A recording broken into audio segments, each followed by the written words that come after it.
a she-wolf, an empire, and fratricide.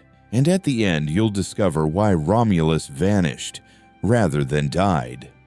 The legend of Romulus and Remus. The myth of Romulus and Remus emerged during the early Roman Republic and is recounted in the works of Livy, Plutarch, and Dionysius of Halicarnassus. It tells the tale of twin brothers, sons of Mars, who were raised by shepherds and went on to found Rome, one of the greatest cities of the ancient world. Their story is one of power struggles, loyalty, rivalry, and the birth of Roman civilization, divine descent, and royal lineage.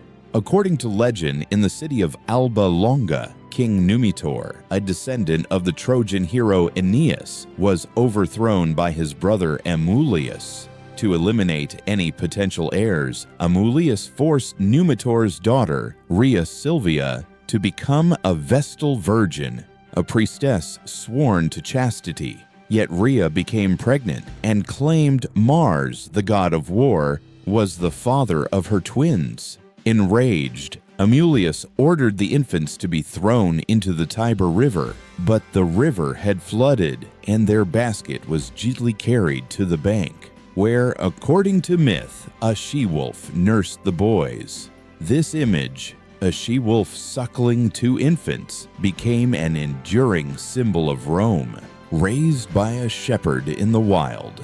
After being nursed by the she-wolf, the infants were discovered by a shepherd named Faustulus, who, along with his wife Laurentia, raised them without revealing their royal origins. The boys grew strong, free-spirited, and skilled in hunting, combat, and leadership.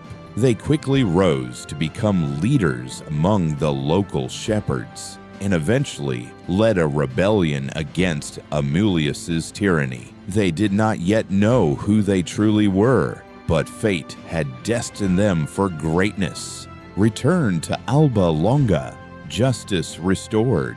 As young men, Remus was captured and brought before King Amulius. Upon learning this, Romulus set out to rescue his brother. In the process, Faustulus confessed the truth. They were sons of Rhea Silvia. Together with their grandfather Numitor, the brothers led a revolt, killed Amulius, and restored Numitor to the throne. But instead of remaining in Alba Longa, the twins chose to found a new city, one with a new destiny. They returned to the spot where the she-wolf had found them, near the Palatine Hill.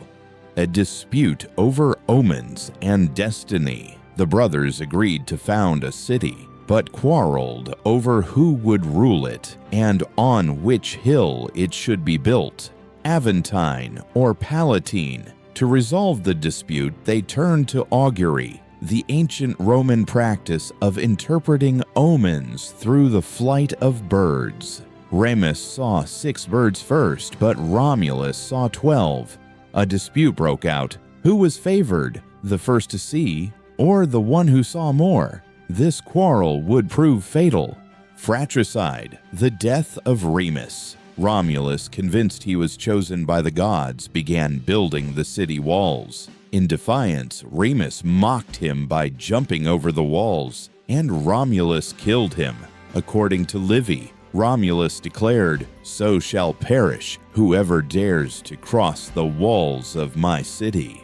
This act became a symbol of sacrifice and the sanctity of Roman boundaries. Romulus did not rejoice in his victory, but his will became law.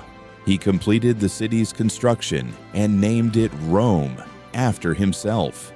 The reign of Romulus, Rome's first king. Romulus became Rome's first king. He founded the Senate, divided the population into patricians and plebeians, and offered asylum to outcasts, fugitives, and slaves, anyone seeking a new life. To provide wives for the city's men, Romulus organized the Consualia festival and orchestrated the abduction of the Sabine women, an event that led to war but eventually unified the Sabines and Romans, strengthening the city. Romulus ruled with authority, vision, and often with severity. He established laws, military structure, and administration, the pillars of a state that would endure for centuries. The disappearance of Romulus, not death, but deification. One day, while reviewing his army, a storm descended from the heavens. When it cleared, Romulus was gone. The Romans believed he had been taken by the gods.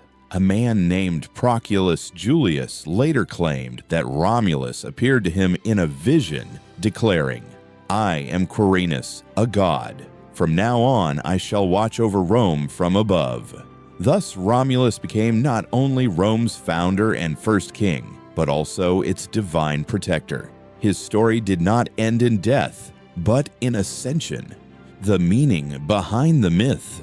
The legend of Romulus and Remus is not just about two brothers. It's about the birth of an idea. The idea of Rome itself, its greatness, sacrifice, order, and divine mission. The myth helped shape Roman identity, justify authority, social order, and even military conquest. The image of the she-wolf with the twins became an iconic emblem of Rome, appearing in art, architecture, coins, and state seals. It still adorns the Capitoline Hill in Rome today. This myth lives on because it speaks not just of the past, but of a vision that outlasted time. Thank you for watching. If you enjoyed the story, leave a comment, like the video, and subscribe. Your support helps us bring more stories to life.